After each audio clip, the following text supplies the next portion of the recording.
नमस्कार दोस्तों, अतुल्य भारत ज्योग्राफी के इस डिजिटल मंच पर मैं हंसराज चौधरी एक बार फिर से आपका स्वागत करता हूं। जैसा कि आप लोगों को पता है कि हमारे राजस्थान बोर्ड के 12th के एग्जाम्स अगले महीने से प्रस्तावित है, इसलिए काफ़ी कम समय बचा है हमारे पास। तो इस समय का हमें सदुपयोग करते हुए अधिक से अधिक नंबर लाने का प्रयास करना होगा। और अधिक से अधिक नंबर हम कब ला सकते हैं कि जो हमने पढ़ा है उसको हम अच्छे से अच्छा आंसर के रूप में लिखें। तो अच्छे से अच्छा आंसर हम किस प्रकार से लिखते हैं, इन्हीं बिंदुओं को ध्यान में रखते हुए आज का जो हमारा टॉपिक है वो है राजस्थान के उद्योग।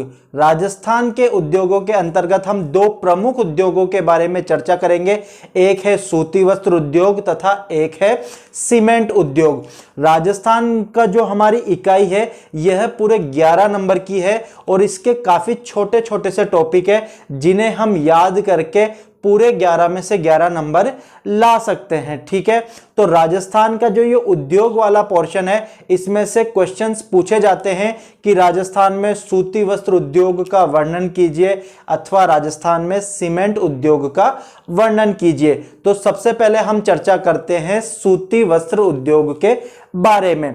जब हम सूती वस्त्र उद्योग के बारे में बात करते हैं तो देखिए, सूती वस्त्र उद्योग राजस्थान का प्राचीनतम तथा परंपरागत उद्योग है। सबसे प्राचीन मतलब जिन उद्योगों की स्थापना राजस्थान में की गई उनमें सबसे पुराना उद्योग कौन सा है? सूती वस्त्र उद्योग है।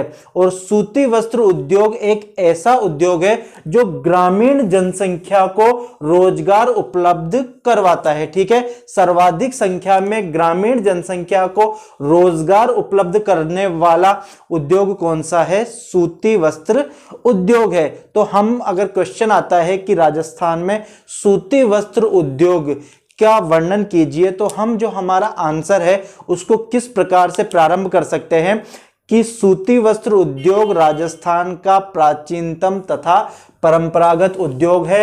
राज्य की ग्रामीण जनसंख्या को रोजगार उपलब्ध करवाने वाला यह प्रमुख निर्माण उद्योग है। ठीक है, इसके बाद हम बता सकते हैं कि राजस्थान में जो सूती वस्त्र का पहला कारखाना है वह कहां पर लगा और किसके द्वारा लगाया गया।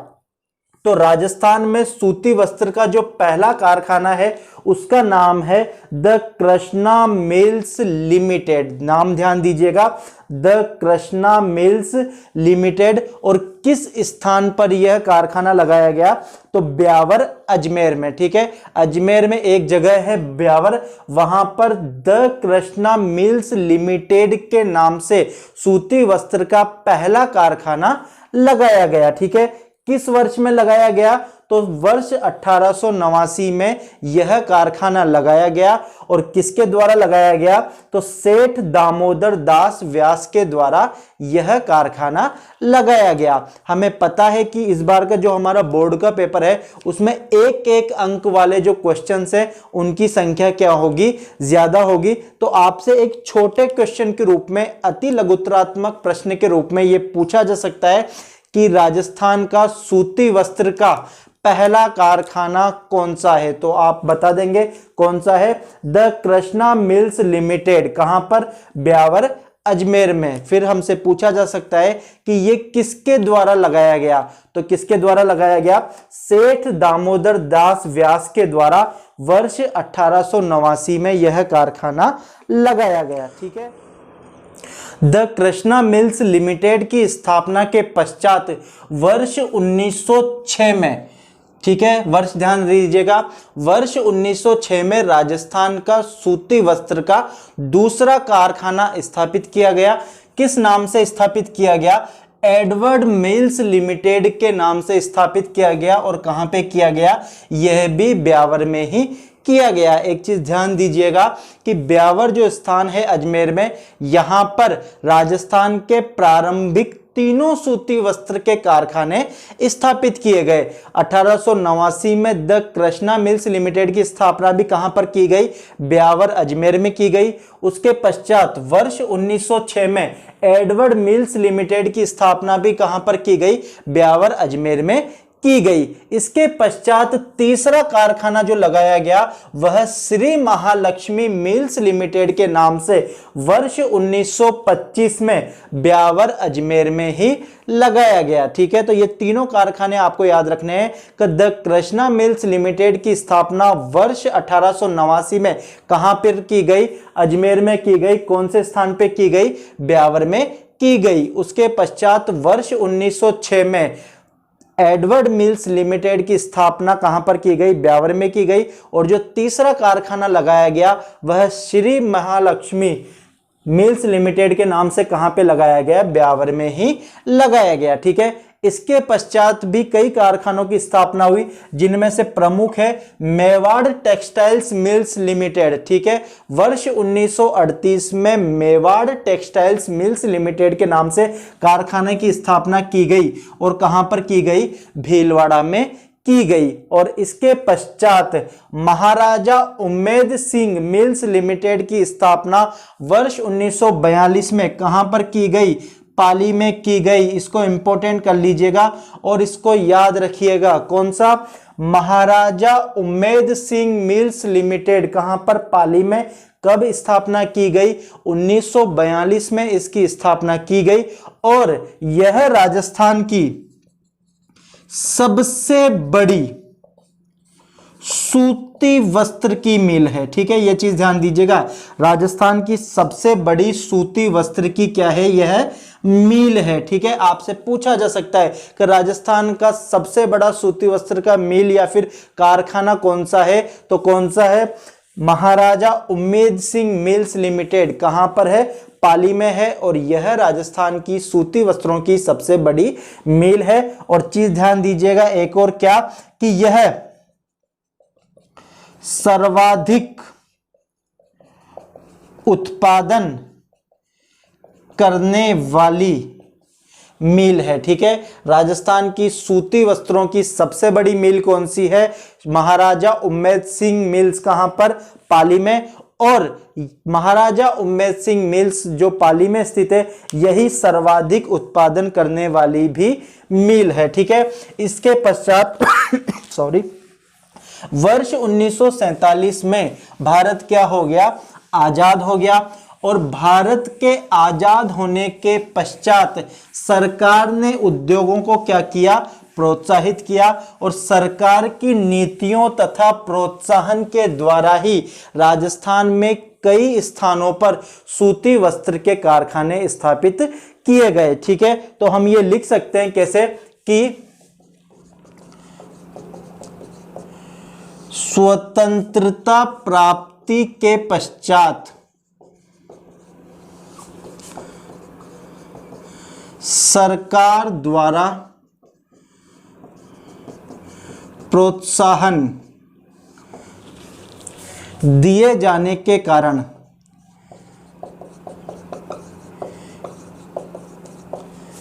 राजस्थान में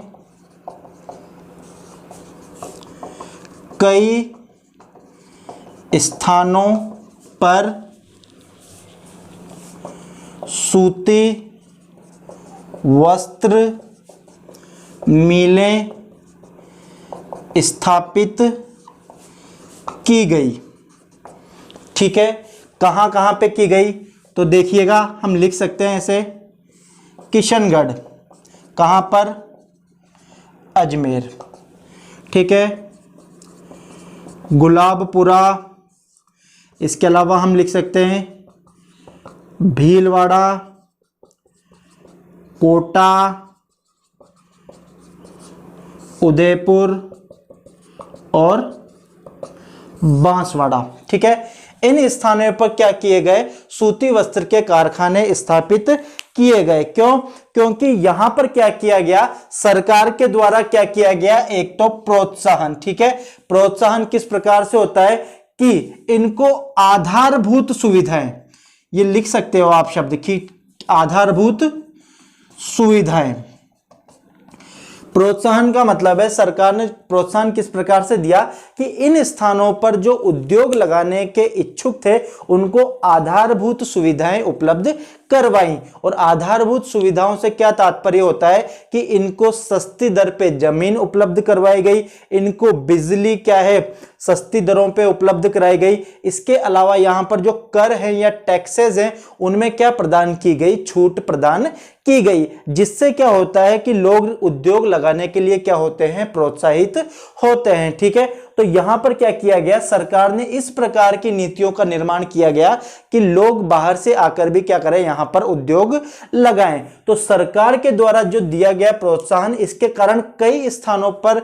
स्वतंत्रता के पश्चात सूती वस्त्र के कारखाने स्थापित किए गए, जिनमें से जो प्रमुख स्थान है वो देख लीजिए कौन कौन से हैं। किशनगढ़ अजमेर में है, गुलाबपुरा हो गया, भीलवाड़ा, कोटा, उदयपुर तथा बांसवाड़ा। इन स्थानों पर क्या किए गए, सूती वस्त्र के कारखाने स्थापित किए गए। ठीक है, इसके पश्चात राजस्थान में जो वस्त्र नगरी है, वस्त्रों के उत्पादन के लिए जो प्रसिद्ध स्थान है वह कौन सा है, तो ध्यान दीजिएगा भीलवाड़ा। ठीक है, भीलवाड़ा को राजस्थान की क्या कहा जाता है, वस्त्र नगरी। कौन सी है, भीलवाड़ा। ठीक है, इसको आपको वस्त्र नगरी ना पूछ करके आपसे इस प्रकार से पूछा जा सकता है कि राजस्थान की टेक्सटाइल्स सिटी कौन सी है, तो कौन सी है, भीलवाड़ा। राजस्थान की टेक्सटाइल सिटी या वस्त्र नगरी के रूप में कौन सा नगर विख्यात है, तो कौन सा, भीलवाड़ा है। ठीक है, भीलवाड़ा को राजस्थान का, भीलवाड़ा को राजस्थान का मैनचेस्टर भी कहा जाता है। ठीक है, यह चीज ध्यान दीजिएगा, आपसे 1 नंबर के प्रश्न में पूछा जा सकता है कि राजस्थान का मैनचेस्टर किसे कहा जाता है, तो किसे कहा जाता है, भीलवाड़ा को राजस्थान का मैनचेस्टर कहा जाता है। क्यों कहा जाता है राजस्थान को भीलवाड़ा को राजस्थान का मैनचेस्टर, तो देखिएगा कि Manchester Britain, UK, United kingdom, Britain का एक नगर है, कौन सा, मैनचेस्टर। और यहीं पर क्या है, सूती वस्त्र का विश्व का पहला कारखाना लगा और यहीं पर क्या है, सूती वस्त्र का है जो सर्वाधिक उत्पादन किया जाता है। तो उस मैनचेस्टर से इस भीलवाड़ा की क्या की गई है, तुलना की गई है कि आपके वहां पर मैनचेस्टर प्रसिद्ध है तो हमारे राजस्थान में भी वस्त्रों के उत्पादन के लिए एक नगर है, कौन सा, भीलवाड़ा। तो राजस्थान का मैनचेस्टर किसे कहा जाता है, भीलवाड़ा को कहा जाता है। इसके पश्चात हम लिख सकते हैं कि राजस्थान में कौन कौन से सूती वस्त्र के प्रमुख कारखाने हैं, 2-4 हम नाम लिख देंगे तो इससे हमारा जो उत्तर है वो क्या हो जाता है, आकर्षक हो जाएगा। तो अब हम बात करते हैं राजस्थान के सूती वस्त्र के प्रमुख कारखाने। ठीक है, इसको हम इस प्रकार से लिख सकते हैं, अन्य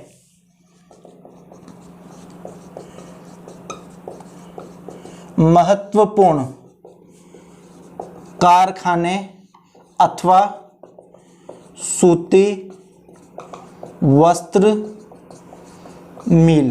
ठीक है, और हम लिख सकते हैं 1, तो सूती वस्त्र उद्योगों के जो महत्वपूर्ण कारखाने हैं अन्य, उन्हें हम लिख सकते हैं कि शार्दुल टेक्सटाइल्स मिल्स कहां पर, श्री गंगानगर में, आदित्य मिल्स लिमिटेड कहां पर, किशनगढ़ अजमेर में, Rajasthan textiles mills limited Bhawani Mandi में, विजयनगर कॉटन मिल्स कहां पर, विजयनगर जो कहां पर है, अजमेर में है। इसके अलावा मयूर मिल्स लिमिटेड कहां पर है, बांसवाड़ा में है। तो जो प्रमुख कारखाने हैं उनके अलावा भी ये कुछ एग्जाम्पल्स हैं जो हम लिख सकते हैं कि राजस्थान में सूती वस्त्र उद्योगों का वितरण कहां कहां पर पाया जाता है। ठीक है, इसके अलावा एक चीज ध्यान दीजिएगा कि हमसे ये छोटे 2 नंबर के क्वेश्चन में भी पूछा जा सकता है कि राजस्थान में सूती वस्त्र उद्योग का यद्यपि विकास तो हुआ है लेकिन एक बहुत बड़े विकास नहीं हुआ है। क्या ऐसी समस्याएं हैं जो राजस्थान में सूती वस्त्र उद्योग को क्या है, फेस करनी पड़ रही है या जिनका सामना सूती वस्त्र उद्योग को करना पड़ रहा है। ठीक है, तो हम लिख सकते हैं क्या पूछा जाएगा? सूती वस्त्र उद्योग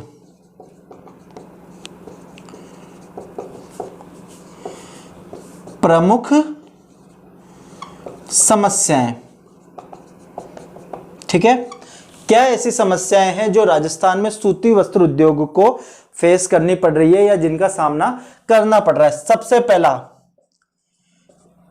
कच्चे माल की प्राप्ति। ठीक है, कच्चे माल की प्राप्ति। सूती वस्त्र उद्योग के लिए जो कच्चा माल है वो क्या है? कपास। ठीक है, हमें सभी को पता है कि सूती वस्त्र उद्योग के लिए जो सूत बनाया जाता है वो किससे बनाया जाता है? कपास से बनाया जाता है। ठीक है, राजस्थान कपास का प्रमुख उत्पादक राज्य नहीं है। ठीक है, राजस्थान में इतने बड़े मात्रा में किसका? कपास का उत्पादन नहीं होता है, जबकि सूती वस्त्र उद्योग के लिए बड़ी मात्रा में किसकी आवश्यकता होती है? कपास की आवश्यकता होती है। इस कारण उत्पादन इतना ज्यादा नहीं होने के कारण सूती वस्त्र उद्योगों को किसकी कमी महसूस होती है? कच्चे माल की प्राप्ति नहीं हो पाती है। तो सबसे प्रमुख समस्या क्या है? कच्चे माल की प्राप्ति। दूसरा, उष्ण एवं शुष्क जलवायु। सबसे इंपॉर्टेंट कारण यह है जिसके कारण राजस्थान में सूती वस्त्र उद्योग का विकास कम हुआ है। ठीक है, क्यों हुआ है? देखिए, जब हम वैश्विक स्तर पे या फिर भारत में सूती वस्त्र उद्योगों का अध्ययन देखेंगे या वितरण देखेंगे तो हम एक चीज देखते हैं कि जितने भी सूती वस्त्र के कारखाने हैं वह समुद्र तटीय नम जलवायु वाले क्षेत्रों में विकसित हुए हैं। क्यों हुए हैं? कि जो समुद्र के किनारे वाली नम जलवायु होती है जिसमें आर्द्रता की मात्रा क्या होती है? अधिक होती है, वह सूत के कातने के लिए सर्वाधिक क्या होती है? उपयुक्त होती है। जो नमी वाली जलवायु होती है उसमें जो सूत का धागा है वो क्या हो जाता है? लंबा बनाया जा सकता है। जबकि राजस्थान की जलवायु कैसी है? उष्ण तथा शुष्क है। इस कारण जो धागा है वो क्या हो जाता है? टूट जाता है। तो यह भी एक प्रमुख समस्या है जिसके कारण राजस्थान के सूती वस्त्र उद्योग में आशान्वित वृद्धि नहीं हुई है। इसके अलावा तीसरा है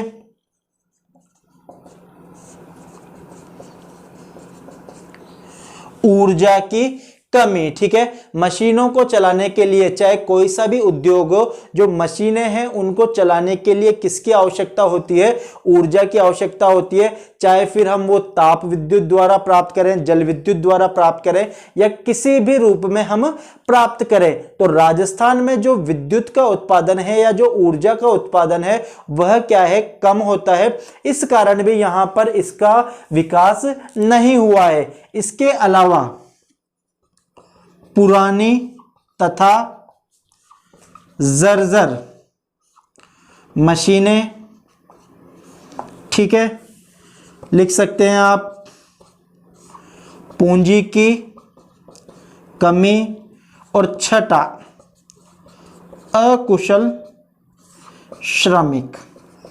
ठीक है, यहां के जो श्रमिक हैं वो इतने कुशल नहीं है। किस प्रकार से मशीनों का संचालन किया जाता है, किस प्रकार से सूत को काता जाता है। ठीक है, इसके अलावा यहाँ पूंजी की भी कमी है और यहाँ पे जो मशीनें हैं वो भी काफी पुरानी तथा जर्जर अवस्था में पाई जाती है। जो नई तकनीकी की मशीनें होती हैं उनके लिए क्या चाहिए होती है? पूंजी की आवश्यकता होती है और उन मशीनों को चलाने के लिए किसकी आवश्यकता होती है? कुशल श्रमिकों की आवश्यकता होती है। तो इस कारण भी क्या है कि राजस्थान में सूती वस्त्र उद्योग का क्या है? विकास इतना नहीं हुआ है जितना होना चाहिए था। ठीक है, तो इस प्रकार से हम राजस्थान में सूती वस्त्र उद्योग का वितरण दर्शा सकते हैं या फिर हमसे प्रश्न पूछा जाएगा कि राजस्थान में सूती वस्त्र उद्योग का वर्णन कीजिए। तो हम सिंपल सी चीज दिमाग में रखिए, रटना नहीं होता है। ठीक है, हम किस प्रकार से पॉइंट टू पॉइंट अच्छा आंसर लिख सकते हैं। तो हम लिख देंगे कि यह राजस्थान का प्राचीनतम तथा परंपरागत उद्योग है। पहली चीज, इसके द्वारा सर्वाधिक मात्रा में ग्रामीण जनसंख्या को क्या उपलब्ध कराया जाता है? रोजगार उपलब्ध कराया जाता है। फिर राजस्थान में पहला सूती वस्त्र का कारखाना कहां पे लगाया गया, तो कहां पे लगाया गया, द कृष्णा मिल्स लिमिटेड के नाम से 1889 में कहां पे लगाया गया, ब्यावर अजमेर में लगाया गया। ठीक है, इसके पश्चात एडवर्ड मिल्स लिमिटेड 1906 में कहां पे लगाया गया, तो ब्यावर में लगाया गया। और तीसरा कारखाना 1925 में कहां पे लगाया गया, ब्यावर में ही लगाया गया, श्री महालक्ष्मी मिल्स लिमिटेड के नाम से। तो प्रारंभ के ये 3 कारखाने। इसके बाद वर्ष 1938 में मेवाड़ टेक्सटाइल्स मिल्स लिमिटेड और 1942 में Shri Ummed Singh textile mills limited की स्थापना कहां पे की गई, पाली में की गई। और जो ये पाली की श्री महाराजा उम्मेद सिंह मिल्स लिमिटेड है, जो वर्ष 1942 में स्थापित की गई, यह राजस्थान की सबसे बड़ी तथा सर्वाधिक उत्पादन करने वाली मिल है। ठीक है, स्वतंत्रता के बाद सरकार के द्वारा उद्योगों को क्या दिया गया, प्रोत्साहन दिया गया और आधारभूत सुविधाएं उपलब्ध करवाई गई, जिनके द्वारा कई स्थानों पर सूती वस्त्र के कारखाने लगाए गए। हम नाम लिख सकते हैं कहां कहां पे, तो गुलाबपुरा भीलवाड़ा लिख सकते हैं, विजयनगर अजमेर, किशनगढ़ अजमेर, इसके अलावा भीलवाड़ा खुद, कोटा, भवानी मंडी, उदयपुर, बांसवाड़ा, इन श्रीगंगानगर, इन सभी स्थानों पे क्या लगाए गए, कारखाने लगाए गए। फिर हम कुछ कारखानों का क्या कर सकते हैं, नाम लिख सकते हैं कि ये प्रमुख कारखाने हैं। उसके पश्चात किन किन समस्याओं का सामना करना पड़ रहा है, तो यह अगर आपसे अलग से पूछे तो हम इस प्रकार से पॉइंट लिख सकते हैं। और अगर थोड़ा बड़ा पूछे तो जो हमने बताया इसमें, जो उसकी डिटेल को हम इसमें क्या लिख सकते हैं, अंदर लिख सकते हैं। ठीक है, देखिए विद्यार्थियों, आप यदि भूगोल के विद्यार्थी हैं तो हमें एक चीज का ध्यान रखना है कि हम जो भी उत्तर लिखें, अगर किसी चीज का हम वितरण दर्शा रहे हैं तो हमें मैपिंग आनी चाहिए। यदि हम इन उद्योगों का राजस्थान के मानचित्र पर वितरण दिखा देंगे तो हमारा उत्तर क्या हो जाएगा, और भी क्या हो जाता है, आकर्षक हो जाता है। और जो कॉपी चेक करने वाला एग्जामिनर होता है वह क्या होता है कि उस उत्तर को देख के प्रभावित होता है और हमें पूरे में से पूरे नंबर देता है। तो ज्यादा कुछ कठिन करने की जरूरत नहीं होती, सिंपल सी चीज होती है कि हम एक राजस्थान का छोटा सा मैप बना सकते हैं। ठीक है, राजस्थान का मैप जैसा भी आपसे बने, ठीक है, परफेक्ट किसी से नहीं बनता, लेकिन एक राजस्थान जैसा हमें दिखना चाहिए। इसमें आपको पता होना चाहिए कि अजमेर कहां पर है। ठीक है, यहां पर क्या है, अजमेर है राजस्थान के सेंटर में, तो हम यहां पर दर्शा सकते हैं क्या, फिर ब्यावर। ठीक है, ब्यावर अजमेर। ठीक है, और हमने अभी चर्चा की कि राजस्थान के जो तीनों कारखाने हैं प्रारंभिक, वो कहां पर लगाए गए, अजमेर में ही लगाए गए। कौन से स्थान पर, ब्यावर में लगाए गए। ठीक है, इसके अलावा यहां पर भीलवाड़ा में हमने क्या पढ़ा कि इसको वस्त्र नगरी कहा जाता है, टेक्सटाइल सिटी कहा जाता है, राजस्थान का मैनचेस्टर कहा जा सकता है। ठीक है, तो इसमें हम लिख सकते हैं क्या, भीलवाड़ा। तो इस प्रकार से हमारा उत्तर क्या हो जाएगा, आकर्षक हो जाएगा। इसके अलावा अन्य आप केंद्रों के नाम लिख सकते हैं कहां पर कि यहां पर पाली में हमारे कौन सी, महाराजा उम्मेद मिल्स लगाई गई। ठीक है, इसके अलावा भीलवाड़ा में ही मेवाड़ मिल्स की स्थापना की गई, श्रीगंगानगर में शार्दुल मिल्स की स्थापना की गई, मयूर मिल्स की स्थापना कहां पे की गई, बांसवाड़ा में की गई, भवानी मंडी में की स्थापना की गई, राजस्थान टेक्सटाइल मिल्स की स्थापना की गई। तो इस प्रकार से आप पॉइंट लगाकर अपने उत्तर को अच्छा बना सकते हैं।